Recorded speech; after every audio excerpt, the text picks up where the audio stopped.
Sir outstanding performance by Pakistan. एक तो overall अपना पर्सपेक्टिव दे दें, लेकिन चलें हम स्पेसिफिक्स पे बात कर लेते हैं। बल्कि सबसे पहले नोमान अली की आज शानदार बॉलिंग, हम काफ़ी अपने शोज़ में भी क्रिटिसाइज़ कर चुके थे और काफ़ी बात कर रहे थे कि वो उतना फॉर्म में नहीं दिखे हैं। लेकिन एक प्लेयर जो पूरे प्रोसेस से आता है, जो आपकी 4 डे क्रिकेट खेलता है, वो इवेंचुअली इस तरह की परफॉर्मेंस दे सकता है। 7 विकेटें, करियर की best bowling. How do you rate his performance today? जी, नुमान की बहुत आउटस्टैंडिंग बॉलिंग इसलिए भी थी कि एक तो पाकिस्तान टीम का ओवरऑल टीम का जो मोरल जो था वो बहुत हाई था due to the first test win basically. और उसका रीजन ये था कि कैचेस बहुत अच्छे हुए। बॉलर को हमेशा चाहिए होते हैं कि उसके कैचेस जब निकले तो वो plug out of thin air कर लिए जाएं, और वो पाकिस्तान ने किए। और वही कॉन्फिडेंस इस टेस्ट के अंदर रिफ्लेक्ट करने लगा। और जब इनकी बारी आई तो of course Sri Lanka is a very tough nut to crack in Sri Lanka. तो उन्होंने, आपने ज्यादातर हमेशा उनकी विन्स या जो लॉसेज या उनकी परफॉर्मेंसेज होती हैं वो स्पिनर्स की होती हैं। तो उस चीज का फायदा उठाते हुए नोमान अली ने बहुत अच्छी बॉलिंग की, जिसकी वजह से लेंथ लाइन उन्होंने नहीं छोड़ी। और वो that only came due to his share experience. और उन्होंने एक अच्छी लाइन के ऊपर बॉल को बस फेंकते रहे। और वहाँ श्रीलंकन बैट्समैनों ने पहले तो थोड़ा सा कॉन्सेंट्रेट करने की कोशिश की, लेकिन जब वहाँ रन नहीं बन रहे थे तो फिर वो जो प्रेशर था उनका, उसको खत्म करने के लिए उन्होंने निकल के मारने की कोशिश की। बिल्कुल सही शोएब साहब, हम डिटेल में मजीद भी डिस्कशन करेंगे। नोमान अली की परफॉर्मेंस पे डिस्कशन करेंगे और बाकी भी परफॉर्मेंसेस पे डिस्कशन करेंगे। हमें सभी अजहर साहब ने ज्वाइन किया है, फॉर्मर पाकिस्तान अंडर-19 कोच सभी अजहर साहब हमारे साथ हैं। सभी साहब आपका शुक्रिया ज्वाइन करने के लिए। शोएब मोहम्मद भी साहब भी हमारे साथ हैं। सबसे पहले तो आपसे ये पूछेंगे कि आपकी performances as a under nineteen coach बहुत अच्छी थी। पाकिस्तान बांग्लादेश वाइट वॉश करके आया था, सडनली आपको जो हटाया गया उस पोजीशन से, उसके बारे में क्या कहेंगे? जी, बहुत शुक्रिया आपका मुझे शो में इनवाइट करने का। बस अब इस पे मैं क्या कमेंट करूं। Very unfortunate. बड़ा दिल को मतलब दुखता है आदमी का जब आप इतना अच्छा परफॉर्म करके आए। अब वही बांग्लादेश की टीम जब पाकिस्तान आई थी तो यहाँ पाकिस्तान को अपनी होम सीरीज में वो हरा के गए थे, और हमने जाके वहाँ पे उन्हें ना सिर्फ 4 डे, 1 डे, T20 तीनों फॉर्मेट में हमने बांग्लादेश को हराया। जो कि जब हम जा रहे थे तो कोई बिलीव नहीं कर रहा था कि हम वहाँ से जीत के आएंगे, लेकिन अल्हम्दुलिल्लाह बड़ी अच्छी परफॉर्मेंस हुई और पाकिस्तान कॉम्प्रिहेंसिवली वहाँ से जीता। अब मुझे उन्होंने आके वापसी पे निकाल दिया, नई रजीम आ गई, ज़का अशरफ साहब आ गए, उनके आसपास जो लोग हैं वो शायद मुझे पसंद नहीं करते थे। शायद मेरी जो एफिलेशन है वो किसी के साथ उनको पसंद नहीं थी, या मेरी रिश्तेदारी किसी के साथ पसंद नहीं थी। बिल्कुल ठीक है, मैं पाकिस्तान बिल्कुल ठीक है सभी साहब, हम इस पे मजीद डिस्कशन करेंगे। लेकिन let's move back towards Pakistan performance today. Noman Ali की हम बात कर रहे थे, आउटस्टैंडिंग परफॉर्मेंस। लेकिन ओवरऑल इस सीरीज़ में अगर देखा जाए, बाबर आजम ने जिस प्लेयर पे हाथ रखा उसने कहा कि आज मैं परफॉर्म करूंगा। जब जिसकी ज़रूरत थी उसने परफॉर्म किया। आज हमने देखा कि नसीम शाह की आउटस्टैंडिंग बॉलिंग, नोमान अली की आउटस्टैंडिंग बॉलिंग। किस तरह देखते हैं आज दोनों प्लेयर्स की परफॉर्मेंस को? देखें, बिल्कुल सबसे इम्पोर्टेंट चीज़ है, दोनों टेस्ट मैच पाकिस्तान ने जीते, कॉम्प्रिहेंसिवली जीते। और दोनों टेस्ट मैचेस के अंदर पाकिस्तान की अगर ओवरऑल मैं बताऊं, overall as a team effort है ये पाकिस्तान की जो जीती है। इस मैच नुमान अली पिछले 3 इनिंग्स में जो उसकी बॉलिंग आई नहीं थी रही, वो कभी 6 ओवर कर रहा था, कभी 7 ओवर कर रहा था। पिछली इनिंग्स में भी उसने 3 ओवर टोटली किए थे।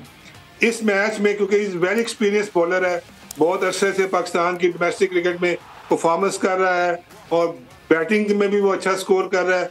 आज जब जरूरत थी को तो उसने अपने आप को बताया कि मैं इस वक्त पाकिस्तान का बेस्ट लेफ्ट आर्म स्पिनर हूँ, और उसको जाहिर है कि हेल्प भी मिल रही थी। कंडीशंस को उसने बड़ा अच्छी तरह जो अवेल किया और पाकिस्तान को एक कॉम्प्रिहेंसिव जीत से हमकनार किया। बिल्कुल सही है शोएब साहब, पूरी सीरीज में अगर देखा जाए पाकिस्तान ने बैटिंग में अपना स्ट्राइक रेट बहुत इंप्रूव किया है compare to how we were playing in our own conditions. और श्रीलंका में स्पिनर्स के अगेंस्ट खेलना इतना आसान नहीं होता। सीरीज़ से पहले बाबर ने ये ज़रूर कहा था कि हमारे प्लेयर्स स्पिनर्स के अगेंस्ट अच्छा परफॉर्म करेंगे, और इवेंचुअली ऐसा ही हुआ। डू यू थिंक कि पूरी टीम का स्पेशली बैटिंग की अगर बात की जाए तो माइंडसेट काफ़ी पॉजिटिव रहा, जिसका भी फ़ायदा हुआ हमें सीरीज़ में।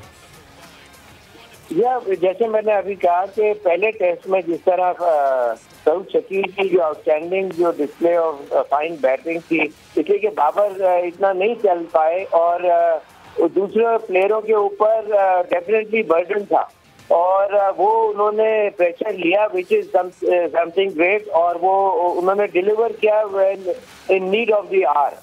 तो वहाँ टीम का कॉन्फिडेंस जो है वो पहले टेस्ट के अंदर आउटस्टैंडिंग जब डिस्प्ले जब उन्होंने करके दिखाया तो वो वही चीज रिफ्लेक्ट की इस सेकंड टेस्ट के अंदर भी। और जिस तरह अब्दुल्ला शफीक की आउटस्टैंडिंग बैटिंग से लेके आगा सलमान और फिर रिजवान ने भी वो की, तो ये चीज शो करती है कि बार दफा एक प्लेयर से पूरी टीम उठ जाती है and that's exactly what had happened. Saud Shakeel की उस बैटिंग डिस्प्ले के बाद पूरी टीम उठ गई और वही सेकंड टेस्ट के अंदर भी इन्होंने रिफ्लेक्ट किया और बहुत अच्छा साइन है बाबर के लिए बेसिकली कि इनकी टीम जेल टुगेदर हुई हुई नजर आ रही है। फील्डिंग में भी, बॉलिंग के अंदर ज्यादा एरर्स नजर नहीं आ रहे और बैटिंग में इटसेल्फ कैप्टनसी उनकी बहुत अच्छी रही, राइट डिसीजन वो लेते रहे जब भी उन्होंने चेंजेस वगैरह किए। नसीम शाह को जब लेके आए टेल एंडर, उनकी पेस को हैंडल नहीं कर सके और फिर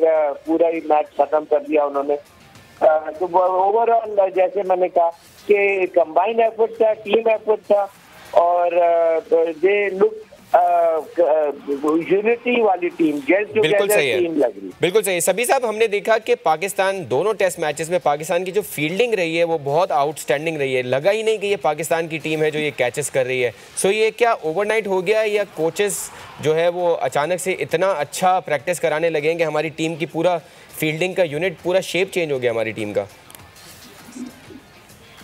देखिए, मेरा ख्याल है कि ये इट्स ऑल अबाउट माइंडसेट है और पाकिस्तान की टीम की जो फिटनेस, अगर आप देखें फील्डिंग इंप्रूव होती है अगर आपकी टीम की फिटनेस बहुत अच्छी है तो बिल्कुल डेफिनेटली कोचेज ने भी काम किया होगा।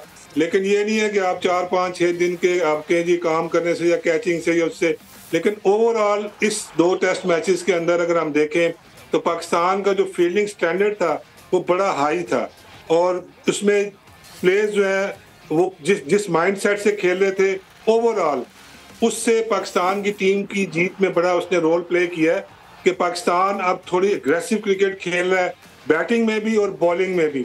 ये एक बहुत अच्छा साइन मुझे नजर आया इन 2 टेस्ट मैचेस में कि पाकिस्तान, हालांकि जब सऊद शकील की और आगा की बारी आई थी उस वक्त पाकिस्तान थोड़ा सा 100 पे 5 आउट थे, उस वक्त उस सिचुएशन से पाकिस्तान को निकालना और एग्रेसिव क्रिकेट खेलना, उसके बाद फिर इस टेस्ट मैच में जिस तरह आगे ने नीचे जाके 7वें नंबर पे जाके और इतनी जबरदस्त इनिंग्स खेली, ऊपर से डबल सेंचुरी अब्दुल्ला ने की और जैसे आप बाबर आजम पे डिपेंडेंट नहीं है, बाकी लड़के भी स्कोर कर रहे हैं। नंबर 5 पे, नंबर 6 पे, नंबर 7 पे, 7 तक में अगर सेंचुरी मेकर आपका टीम में है तो ये एक बड़ा अच्छा साइन है पाकिस्तान का आगे आने वाले सीरीज के लिए। तो ये एक बड़ा अच्छा पाकिस्तान ने जो है ना वर्ल्ड टेस्ट सीरीज का आगाज किया है 2 टेस्ट मैच जीत के और इंशाल्लाह मुझे उम्मीद है कि आगे भी पाकिस्तान टेस्ट क्रिकेट के अंदर और ऊपर जाएगा।